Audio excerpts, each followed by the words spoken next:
여러분 안녕하십니까. 광주 MBC 뉴스투데이입니다. 먼저 오늘의 주요 뉴스입니다.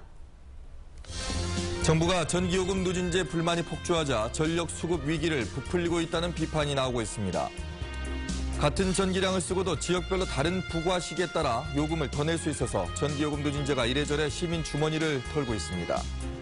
3살짜리 조카를 살해한 혐의를 받고 있는 이모가 상습적으로 학대해온 사실이 추가로 드러났습니다. 경영권 등을 둘러싸고 7년 넘게 계속되어온 금호가의 형제 갈등이 종지부를 찍게 됐습니다. 전국의 자치단체가 어제부터 일제히 문을 열고 냉방을 하는 업소 단속에 들어갔습니다. 연해보다 2달 정도 늦었는데요. 누진제 불만이 폭주하자 전력 수급 위기를 부풀리고 있다는 비판이 나오고 있습니다. 윤근수 기자입니다. 문 열고 냉방하는 업소를 대상으로 일제히 단속이 시작됐습니다. 한 번 걸리면 경고지만 추가로 적발되면 최대 300만 원까지 과태료가 부과됩니다. 정부가 지난 9일 공고한 에너지 사용 제한에 따른 조치입니다. 공고가 나기 전에는 단속을 하려야 할 수도 없었습니다. 자치구에서 단속 권한이 있는 것이 아니라 우리 산업자원부 통상부에서 공고를 에너지 사용 제한 공고를 해야만이 단속 권한이 발정이 됩니다. 지난 8일 전력 수요가 올해 최대치를 경신하자 정부는 마치 기다렸다는 듯이 에너지 사용 제한을 공고했습니다. 전력 위기에 과소비를 주장하기 때문에 누진제를 완화할 수 없다고도 했습니다. 그런데 지난 8일 예비 전력은 590만 킬로와트로 비상경보 기준에 해당하지 않는 정상 단계였습니다. 비상경보의 발령은 준비라는 것부터 발령은 합니다. 하지만 실제 비상은 4가지입니다. 관심주의, 경계, 심각.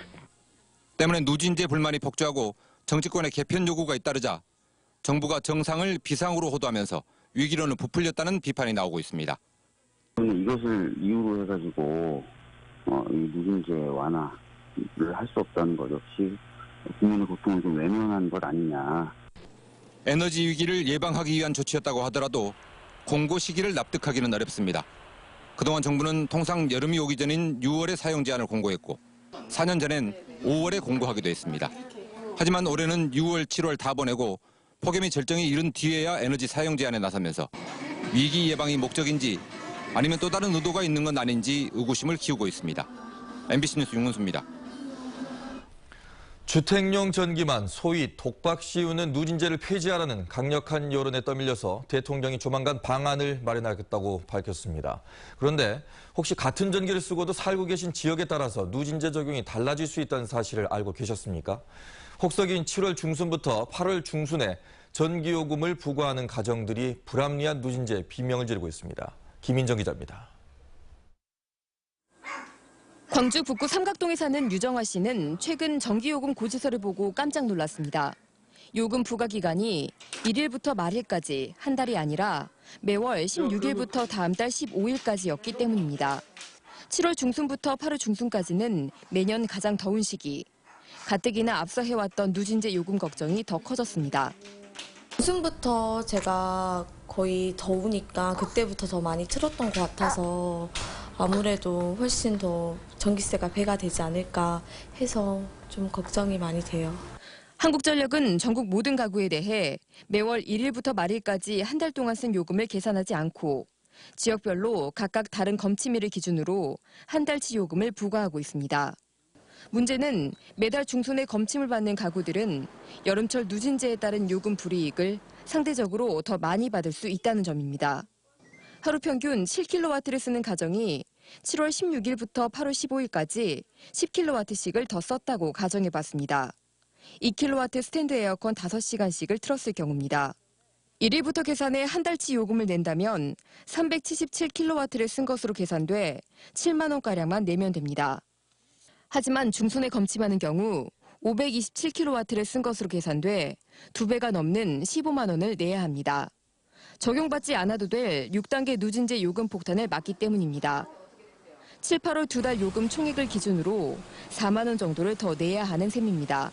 한전은 검침원이 주택에 직접 방문하기 때문에 모든 지역에서 동시 검침을 하는 게 불가능해서 생기는 현상이라고 설명합니다. 한전은 원격 검침 시스템을 오는 2022년까지 구축하고 있다고 밝혔지만 불합리한 누진제에 대한 분노는 이미 걷잡을 수 없이 커지고 있습니다. MBC 뉴스 김인정입니다. 기록적인 폭염이 계속되고 있습니다. 오늘도 더위가 절정에 이르겠는데요. 어제 광주의 낮 최고 기온은 36.7도로 올해 들어 가장 높은 기온을 보였습니다. 오늘도 36도 이상을 보이면서 비슷한 더위가 예상됩니다. 일요일에는 34도로 조금 기온이 떨어지겠지만 여전히 무덥겠습니다. 구름 영상입니다. 우리 지역 오늘 구름 한 점 없이 매우 맑은 날씨를 보이겠는데요. 그만큼 햇볕이 강하게 내리쬐면서 자외선 지수가 높습니다. 오후 2시부터 5시 사이에는 바깥 활동을 자제하는 것이 좋겠습니다.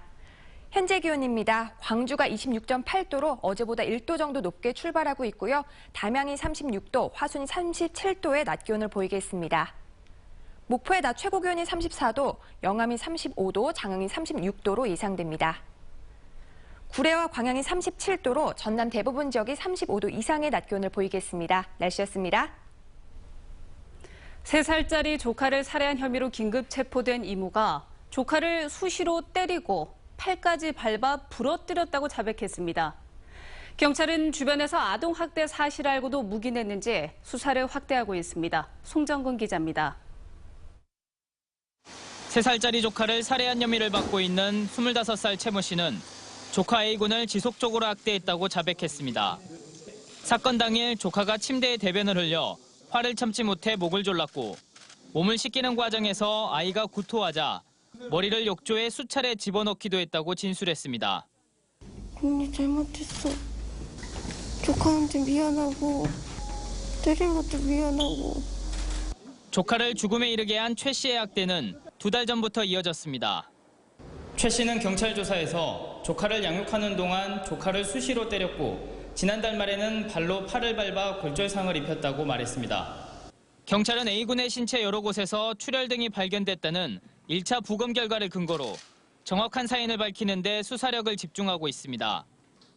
그 멍자국은 지금 다발성으로 나타나는데 그것은 어떻게 해서 언제 나타나는지는 확인이 안 됐고요. 부검을 통해서만 확인이 될 것으로 좀.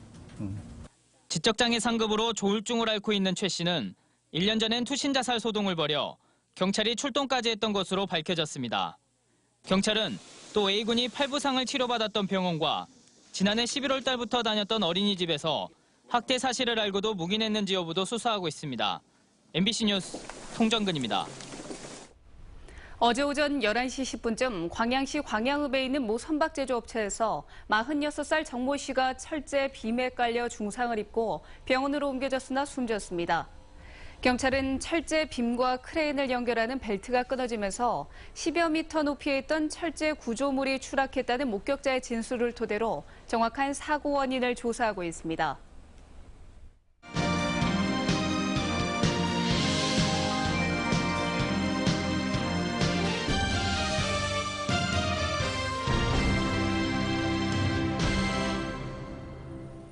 금호석유화학 박찬구 회장이 형인 금호아시아나 박삼구 회장을 상대로 한 소송과 고소를 모두 취하했습니다.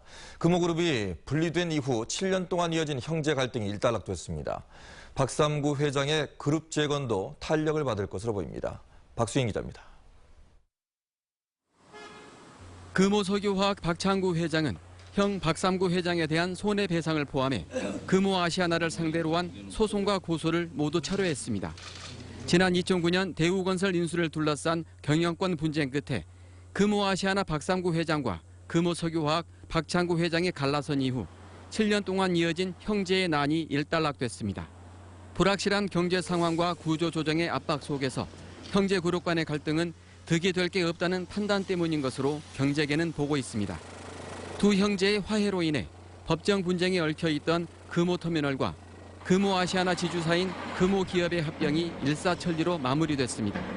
이로써 금호아시아나 그룹은 핵심 계열사인 금호고속과 금호산업에 대한 안정적인 지배구조를 확보할 수 있게 됐습니다. 또 금호석유화학이 2대 주주인 아시아나항공도 박찬구 회장 측의 경영권 견제에서 벗어나 누적 적자 해소에 본격적으로 나설 수 있게 됐습니다. 경제계는 지주회사인 금호산업과 모태기업인 금호고속을 되찾은 박삼구 회장이 내년부터는 금호타이어 인수에 나설 것이라며 형제 간의 화해가 그룹 재건에 탄력을 줄 것으로 전망하고 있습니다. MBC 뉴스 박수인입니다. 광주와 비슷한 시기에 추진되고 있는 대구 군공항 이전 작업에 가속도가 붙고 있습니다. 정부는 어제 이석준 국무조정실장 주재로 대구공항 통합이전 TF 3차 회의를 열어 올해 안에 이전 후보지 선정과 발표를 추진하기로 했습니다. 이는 다음 주 있을 대구 군공항 이전 건의서 평가가 아직 실시되지도 않은 상황에서 군공항 이전의 최대 난제인 이전 대상지 선정을 정부가 앞장서 추진하겠다는 것으로 이전 의지를 보인 것으로 풀이됩니다. 수원 군공항의 경우 이전 적정 평가를 받은 지 1년이 넘도록 이전 대상지가 결정되지 않고 있고 광주 군공항의 경우 빨라야 내년쯤에나 이전 대상지를 선정할 수 있을 것으로 예상됩니다. 올해 추석 연휴 기간 호남선 열차표 예매가 오는 18일 목요일에 실시됩니다. 고레일은 다음 달 13일부터 18일까지로 지정된 추석 연휴 기간에 운행하는 호남선과 전라선 열차표 예매가 인터넷은 오는 18일 오전 6시부터 역과 승차권 판매 대리점에서는 오전 9시부터 2시간 동안 가능하다고 밝혔습니다. 광주 전남 지역의 관광지와 식당, 숙소와 교통을 이용할 때 할인받을 수 있는 선불식 관광카드가 내년에 선보입니다. 광주시와 전라남도 한국관광공사 등은 식당과 숙소 등 가맹점에서 할인 혜택을 받을 수 있는 충전식 선불카드인 남도 투어 패스를 개발해서 운영하기로 업무 협약을 맺었습니다. 내년 초 서비스에 들어갈 남도 투어 패스는 여행자의 위치를 기반으로 모바일로 근처 맛집과 관광지를 알 수 있도록 한다는 계획입니다. 전남 독서토론 열차학교가 유라시아 대장정을 성공적으로 마쳤습니다. 힘든 여정이었지만 학생들은 다양한 경험을 통해서 대한민국의 당당한 인재로 한 걸음 더 성장했습니다. 김양훈 기자입니다. 중국 내 항일 독립 유적지에서 나라 사랑의 마음을 품은 독서토론 열차학교 학생들. 민족의 발상지라 불리는 바이칼 호수에서는 평화통일과 민족의 번영을 기원했습니다. 제대로 씻지도 못하는 비좁고 열악한 시베리아 횡단 열차. 토론과 글쓰기 등을 하면서 친구들과 나눔과 배려의 공동체 의식을 한 단계 성장시켰습니다. 모스크바에 도착해 오랜만에 만끽한 짧지만 편안한 휴식. 러시아의 과거, 현재, 그리고 미래 우주과학기술을 한눈에 볼 수 있는 우주센터는 학생들의 발걸음을 멈추게 만들었습니다. 지금 제가 서 있는 이곳은 러시아 모스크바의 중심지 붉은 광장입니다. 학생들은 이곳에서 러시아에 대한 이해를 넓혔습니다. 중국을 거쳐 러시아 모스크바까지 학생들은 세상을 보는 눈을 갖게 됐고 스스로 경쟁력을 키울 수 있는 소중한 기회였습니다. 네, 2주 동안 진행되었던 이 독서토론 열차학교가 때로는 힘들었지만 다 끝나니까 보람되고 뿌듯합니다. 독서토론 열차학교를 통해서 제 공부에 대한 자신감이 생기고 다양한 것들을 보면서 제가 이제 한 단계 성장한 느낌이 듭니다. 독서토론 열차학교가 이제 끝났는데 이제 한국도 돌아가서 이제 더 공부도 열심히 하고 부모님께 더 효도해드리고 싶습니다. 전라남도 교육청은 도전과 열정의 독서토론 열차학교를 더욱 확대 발전시켜 나갈 계획입니다. 학생들이 미래의 리더가 되기 위한 마음의 자세를 갖췄으면 하는 바람이고요. 아마 갖췄을 거라고 생각합니다. 그래서 약자를 위하고 또 우리 모두가 더불어 사는 조국을 만드는데 16박 17일 일정을 모두 마무리한 전남 독서토론 열차학교 유라시아 대장정. 학생들은 꿈과 희망을 간직하고 이제 일상으로 돌아갑니다. 모스크바에서 MBC 뉴스 김양훈입니다. 오는 15일 제71주년 광복절 때 국립아시아문화전당한 민주의 종 타종식이 치러집니다. 광주시는 오는 15일 정오 민주의 종각에서 윤장현 시장 등 기관장과 독립유공자 후손 등 16명이 참석한 가운데 민주의 종을 33번 타종한다는 계획입니다. 민주의 종은 민주, 인권, 평화의 도시 광주를 상징하는 의미를 담아 2005년 제작됐습니다. 대형 화물차들의 주차 공간이 또 하나 생깁니다. 광주시는 광산구 평동 3차 산업단지 안에 화물자동차 공영차고지를 오는 2018년 상반기까지 조성하기로 했습니다.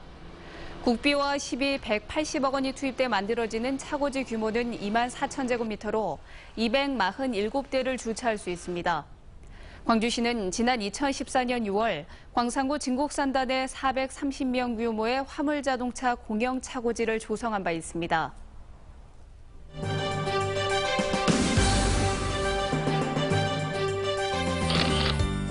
광주 서구 금호일동이 독거노인의 안부를 정기적으로 찾아가 묻는 사랑잇기 문안 사업을 실시했습니다.